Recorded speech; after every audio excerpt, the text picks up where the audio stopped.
Il existe de nombreux Outlanders sur le marché secondaire. Et il y a plusieurs raisons à cela. L'essentiel est qu'à une époque, nouveaux, ils étaient activement balayés chez les concessionnaires automobiles. Quant aux autres raisons, vous devrez les rechercher dans le texte que vous trouverez ci-dessous.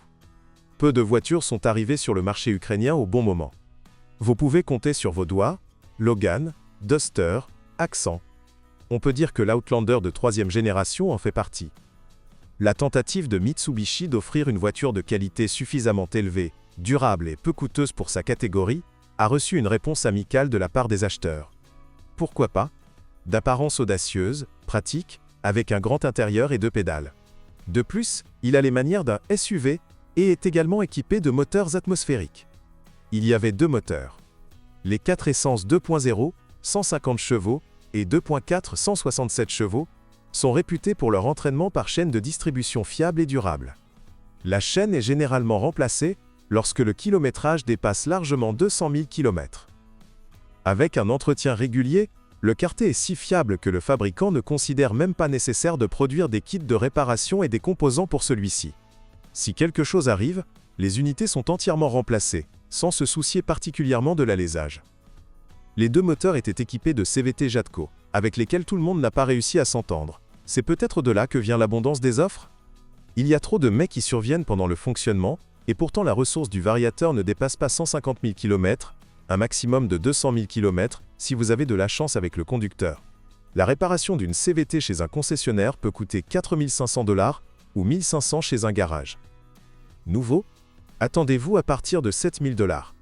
Le régime CVT rejette la précipitation au feu de circulation, le remorquage, la conquête des trottoirs et des conditions hors route. La CVT est chauffée en hiver et refroidie davantage en été. À propos, le constructeur n'a proposé un radiateur séparé pour la CVT qu'en 2014. Apparemment, une vague de plaintes concernant la surchauffe a submergé les concessionnaires. Mais le système de transmission intégrale fonctionne correctement si vous n'oubliez pas de changer l'huile de la boîte de vitesse de l'essieu arrière tous les 120 000 km. En fait, le crossover présente peu de points faibles et évidents. Avant le restylage, était l'insonorisation. Après la mise à jour, l'intérieur de la voiture est devenu beaucoup plus silencieux. Une peinture faible et fine est compensée par un métal de haute qualité qui ne rouille pas facilement. Les plaintes concernant le pare-brise sont nombreuses. Il est fragile, se brise facilement et coûte moins de 1 000 $. Mais elle, équivalent chinois de 300 $, qui est d'ailleurs plus résistant aux cailloux, a sensiblement atténué la gravité du problème. De nombreux propriétaires d'Outlander s'inquiètent de la qualité des matériaux intérieurs et de l'ergonomie. On dit que tout contact avec du plastique avec une montre, une bague ou parfois juste un ongle laisse des marques désordonnées. Le pseudo-cuir des sièges n'est pas très résistant et étire, et le cuir des versions supérieures est résistant, mais trop dur et rugueux. Le crossover n'est vraiment pas parfait. Tous les boutons ne sont pas éclairés la nuit, l'interaction avec le système multimédia peut être difficile, et le canapé arrière ressemble confortablement à un banc dans la cour. Mais Outlander est doué pour les compromis. Son prix compense des défauts mineurs, et le crossover roule très solidement plus cher que l'argent payé. Il n'y a pratiquement aucune plainte concernant la suspension énergivore. Les jambes de force durent plus de 80 000 km, et le remplacement le plus courant, comme partout ailleurs, est celui des jambes de force stabilisatrices avant. Leur durée de vie ne dépasse pas 40 000 km. Lors de l'achat d'une voiture, en plus étudiez attentivement état du variateur, s'il y en a un. Vous devez faire attention au fonctionnement de la direction. Le remplacement du rack est une affaire coûteuse et fastidieuse. Il n'y a pas de contre-indication particulière du côté électrique. La marge de sécurité du câblage et des contacts est considérable. La seule chose qui présentait des bugs sur les premiers modèles était ETACS.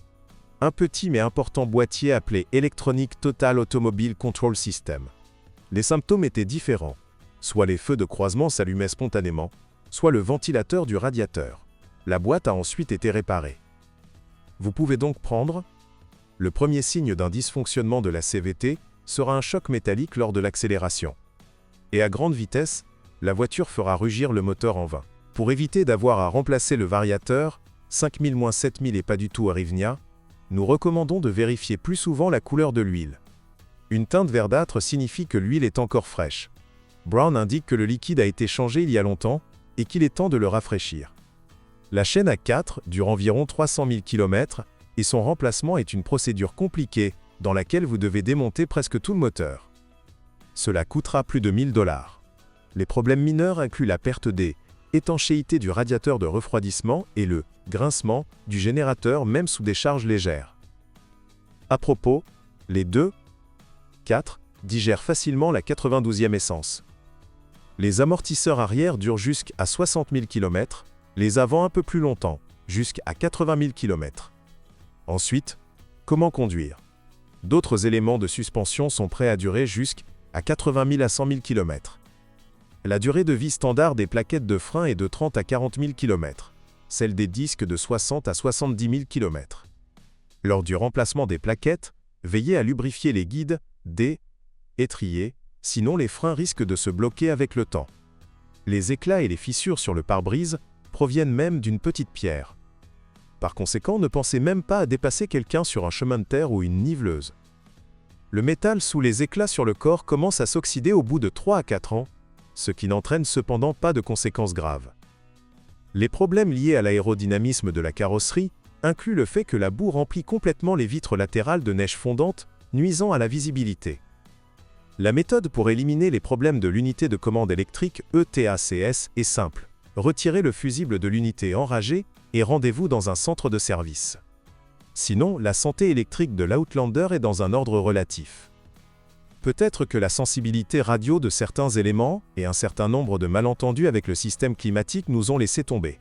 Bonjour les amis. Vous cherchez une voiture d'occasion? Vous devez prêter attention au site web carm.pro. Carm.pro est grand catalogue de voitures, moteurs, boîtes de vitesse. Et le meilleur, c'est que vous pouvez trouver des informations sur les pannes de n'importe quelle pièce. Complètement gratuit. Allez sur le site web carm.pro et découvrez tous les éventuels points faibles des voitures d'occasion.